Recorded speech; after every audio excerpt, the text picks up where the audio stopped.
गुस्सा हर किसी को आता है, लेकिन गुस्सा कंट्रोल कैसे होगा ये ज्यादातर लोगों को पता ही नहीं होता है।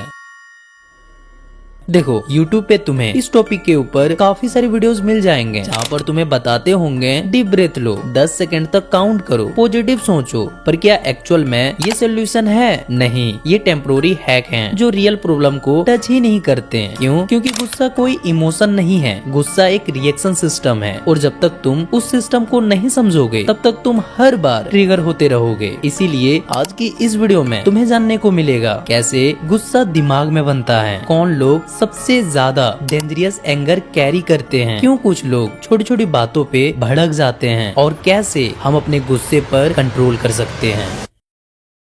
सबसे पहले एक डेंजरस मिसअंडरस्टैंडिंग तोड़ दो। ज्यादातर लोग ये सोचते हैं उसने गलत किया इसीलिए मुझे गुस्सा आया, लेकिन रियलिटी इतनी सिंपल नहीं है। क्योंकि अगर सिर्फ दूसरों की गलती की वजह से गुस्सा आता तो हर इंसान को सेम सिचुएशन में सेम लेवल का गुस्सा आता, लेकिन ऐसा होता नहीं है। कोई इंसल्ट सुन के भी चुप रहता है और कोई छोटी सी बात पे भी भड़क जाता है। मतलब गुस्सा सिर्फ सिचुएशन की वजह से नहीं आता, बल्कि तुम उस सिचुएशन को अपने दिमाग में कैसे देखते हो उसकी वजह से आता है। नहीं समझे? चलो इसे सिंपल लैंग्वेज में समझते हैं। देखो, तुम्हारे दिमाग के अंदर पहले से एक इमेज बनी होती है लोगों को तुम्हारे साथ कैसे बिहेव करना चाहिए। जैसे सामने वाला तुमसे झूठ नहीं बोलेगा, तुम्हारी रिस्पेक्ट करेगा, तुम्हारी बात मानेगा। लेकिन जिस मोमेंट पे रियलिटी तुम्हारी सोच के अपोजिट चलती है तो तुम्हारे अंदर इरिटेशन स्टार्ट हो जाता है। पहले हल्का सा बुरा लगता है, फिर फ्रस्ट्रेशन होती है और धीरे धीरे यही फ्रस्ट्रेशन एंगर बन जाता है। लेकिन यहाँ पर एक इम्पोर्टेंट बात भी समझनी जरूरी है। देखो, हर बार गुस्सा सेम रीजन की वजह से नहीं आता। कभी गुस्सा इसलिए भी आता है क्योंकि किसी ने तुम्हें उस चीज के लिए ब्लेम कर दिया जो तुमने किया ही नहीं। और उस मोमेंट पे सिर्फ ब्लेम बुरा नहीं लगता, बल्कि अंदर से लगता है मेरे साथ गलत हो रहा है। दिमाग बार बार बोलता है मैंने ये किया ही नहीं, फिर भी मुझे गलत क्यों बोला जा रहा है। और वही फीलिंग धीरे धीरे एंगर बन जाती है। यहाँ पर एक और चीज समझो जो बहुत कम लोग नोटिस करते हैं। देखो, कभी कभी सामने वाला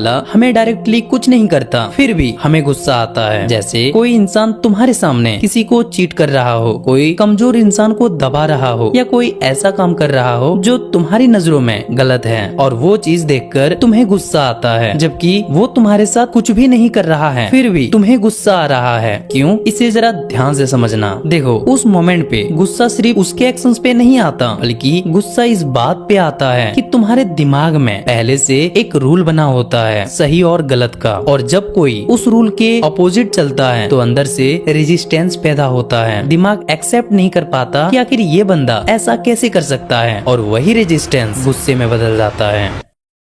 अब तो तुम्हें ये तो समझ आ गया होगा कि गुस्सा आता कैसे है। अब थोड़ा ये भी समझ लो कि आखिर गुस्सा आता ही क्यों है। तो देखो, गुस्सा सिर्फ इमोशन नहीं है, ये तुम्हारे दिमाग का सर्वाइवल रिस्पॉन्स है। तुम्हारे ब्रेन के अंदर एक सिस्टम होता है जिसका काम होता है डेंजर को डिटेक्ट करना। पुराने टाइम में ये सिस्टम इंसान को जानवर, अटैक और फिजिकल डेंजर से बचाता था। लेकिन प्रॉब्लम ये है कि आज भी तुम्हारा दिमाग ऑलमोस्ट वही पुराने सॉफ्टवेयर पे काम करता है। इसीलिए अब चाहे डेंजर फिजिकल हो या इमोशनल, ब्रेन दोनों को सीरियसली ट्रीट करता है। जब कोई तुम्हारी इंसल्ट करता है, एटीट्यूड दिखाता है या तुम्हें डिसरिस्पेक्ट फील करवाता है तो तुम्हारा दिमाग तुरंत सिग्नल भेजता है डेंजर का, और उस मोमेंट पे बॉडी के अंदर चेंजेस स्टार्ट हो जाते हैं। तुम्हारा लॉजिकल ब्रेन स्लो हो जाता है, मतलब जो पार्ट कामली सोचता है वो टेम्पोररी वीक पड़ जाता है। इसीलिए गुस्से में इंसान वो चीज कर देता है जो नॉर्मल स्टेट में कभी नहीं करता। कोई गाली दे देता है, कोई फोन तोड़ देता है, कोई रिलेशनशिप खत्म कर देता है, या कोई एक सेकंड के इमोशन में लाइफ चेंजिंग मिस्टेक कर देता है। और बाद में वही इंसान बैठ के सोचता है यार मैंने ऐसा क्यों किया, क्योंकि उस समय डिसीजन तुम नहीं ले रहे थे, तुम्हारा ट्रिगर्ड इमोशनल सिस्टम कंट्रोल में था। अब यहाँ एक बहुत इंपॉर्टेंट चीज है, उसे जरा ध्यान से समझना। देखो, हर इंसान को गुस्सा आता है, लेकिन हर इंसान गुस्से को सेम तरीके से कैरी नहीं करता। कुछ लोगों का गुस्सा जल्दी आता है और जल्दी चला भी जाता है, लेकिन कुछ लोग ऐसे होते हैं जो गुस्से को अंदर से स्टोर करते रहते हैं और धीरे धीरे वही गुस्सा उनकी पर्सनैलिटी बन जाती है। अब सवाल ये है कि किस टाइप के लोग सबसे ज्यादा एंगर कैरी करते हैं। नंबर 1, ओवर थिंकिंग करने वाले लोग। ये लोग हर चीज को दिमाग में रिपीट करते रहते हैं। किसने क्या बोला, किस टोन में बोला और क्यों बोला, ये बार बार वही सीन को माइंड में रिप्ले करते हैं। और जितना ज्यादा इंसान चीजों को मेंटली रिपीट करता है उतना ही ज्यादा इमोशन स्ट्रॉन्ग हो जाता है। इसीलिए ओवर थिंकर्स का गुस्सा जल्दी खत्म नहीं होता। नंबर 2, कुछ लोग बाहर से काम दिखते हैं लेकिन अंदर से फ्रस्ट्रेशन, स्ट्रेस, इनसिक्योरिटी या अंदर पुराना पेन स्टोर होता है। ये लोग हर बात पे रिएक्ट नहीं करते लेकिन एक पॉइंट के बाद सडनली एक्सप्लोड कर देते हैं, क्योंकि उनका गुस्सा सिर्फ करंट सिचुएशन का नहीं होता बल्कि पुराने इमोशन का प्रेशर भी उसमें ऐड होता है। Number 3, control Fricker personality. ये लोग चाहते हैं कि सब उनकी बात माने, चीजें उनके हिसाब से चले और लोग वैसे बिहेव करें जैसे ये एक्सपेक्ट करते हैं, लेकिन रियलिटी किसी के कंट्रोल में नहीं होती। इसीलिए जब भी चीजें इनके अकॉर्डिंग नहीं होती तो इनके अंदर इरिटेशन स्टार्ट हो जाता है और धीरे धीरे वही एंगर बन जाता है। नंबर 4, जिनके अंदर ईगो ज्यादा होता है। ऐसे लोग हर चीज को पर्सनल ले लेते हैं। अगर कोई डिसएग्री कर दे या इग्नोर कर दे तो इन्हें लगता है कि इनकी वैल्यू कम हो गई और फिर ईगो डिफेंसिव मोड में चला जाता है। इसीलिए उन्हें छोटी सी बातों में भी बहुत जल्द गुस्सा आ जाता है। नंबर 5, इमोशनली वीक लोग। ये लाइन थोड़ी सी हर्ट्स लगेगी लेकिन रियलिटी यही है। जो इंसान अपने इमोशन को नहीं समझ सकता वो इमोशन के कंट्रोल में होता है। देखो, स्ट्रॉन्ग इंसान वो नहीं होता जिनको गुस्सा नहीं आता। स्ट्रॉन्ग इंसान वो होता है जो ट्रिगर होने के बाद भी खुद को कंट्रोल कर लेता है, क्योंकि अगर एक छोटी सी बात भी तुम्हारा मूड, बिहेवियर या डिसीजन कंट्रोल कर सकती है तो समझ जाना कंट्रोल तुम्हारे पास नहीं है। अब तक तुमने समझा गुस्सा आता क्यों है, दिमाग में बनता कैसे है और कौन लोग गुस्से को सबसे ज्यादा कैरी करते हैं। अब सबसे इम्पोर्टेंट क्वेश्चन, रियल लाइफ में गुस्से को कंट्रोल कैसे करें।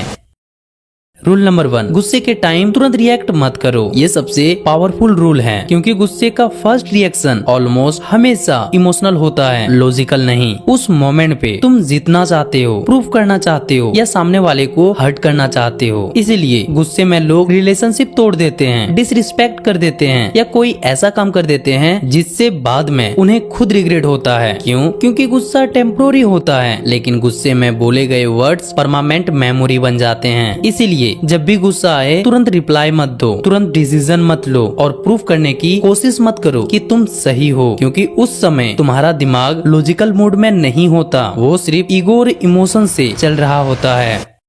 रूल नंबर 2, अपने ट्रिगर को पहचानो। ज्यादातर लोग सिर्फ इतना जानते हैं कि मुझे गुस्सा आया, लेकिन इमोशनली स्मार्ट लोग ये समझने की कोशिश करते हैं कि मुझे एग्जैक्टली किस चीज ने ट्रिगर किया, क्योंकि जब तक तुम अपने ट्रिगर नहीं समझोगे तब तक तुम्हारा रिएक्शन ऑटोमेटिक रहेगा। यहाँ पर थोड़ा ध्यान देना, हर इंसान का ट्रिगर ऑलमोस्ट अलग होता है। किसी को डिसरिस्पेक्ट पे गुस्सा आता है, किसी को इग्नोर होने पे और किसी को तब गुस्सा आता है जब चीजें उनके हिसाब से नहीं होती। फॉर एग्जाम्पल, तुम किसी को मैसेज भेजते हो और वो ऑनलाइन होकर भी रिप्लाई नहीं करती। अब तुरंत तुम्हारे दिमाग में थॉट आने लगते हैं, एटीट्यूड दिखा रहा है, मुझे इग्नोर कर रहा है, अब मैं भी रिप्लाई नहीं दूंगा। और धीरे धीरे छोटी सी बात इरिटेशन और गुस्से में बदल जाती है। लेकिन अगर तुम्हें अपना ट्रिगर पता है तो उस मोमेंट पे तुम्हारा फोकस सिर्फ सामने वाले पे नहीं रहेगा, बल्कि तुम खुद को ऑब्जर्व करना स्टार्ट करोगे। तुम्हारा दिमाग बोलेगा, ओके, मुझे इग्नोर होना ट्रिगर करता है, इसलिए मेरा इमोशन ओवर रिएक्ट कर रहा है। बस ये समझना ही इंटेंसिटी को कम कर देता है, क्योंकि अब तुम इमोशन के अंदर डूब नहीं रहे बल्कि तुम इमोशन को देख रहे हो। और जिस मोमेंट इंसान अपने इमोशन को ऑब्जर्व करना स्टार्ट कर देता है उसी मोमेंट उनका कंट्रोल बढ़ना शुरू हो जाता है।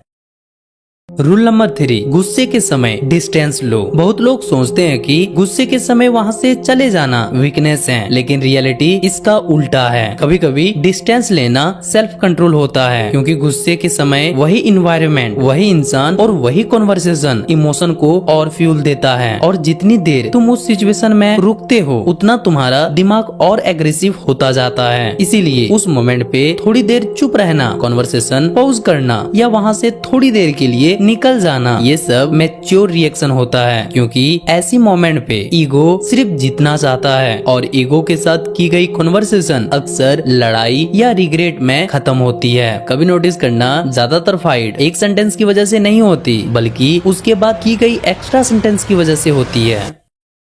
रूल नंबर 4, अपने दिमाग की स्टोरी चेक करो।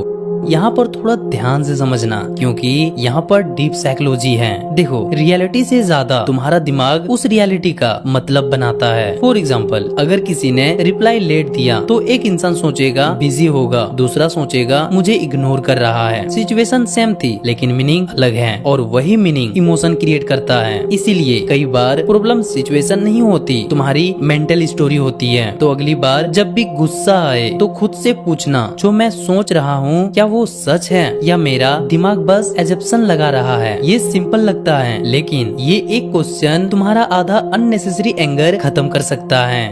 अब अगर तुम सच में अपने एंगर को कंट्रोल करना चाहते हो तो सिर्फ वीडियो देखना इनफ नहीं है, इसे अप्लाई भी करना होगा, क्योंकि नॉलेज तब तक अनलेस है जब तक वो बिहेवियर ना बदले। और अगर कोई सवाल हो तो बेझिझक कमेंट सेक्शन में पूछ लेना, मैं उसका आंसर जरूर करूंगा।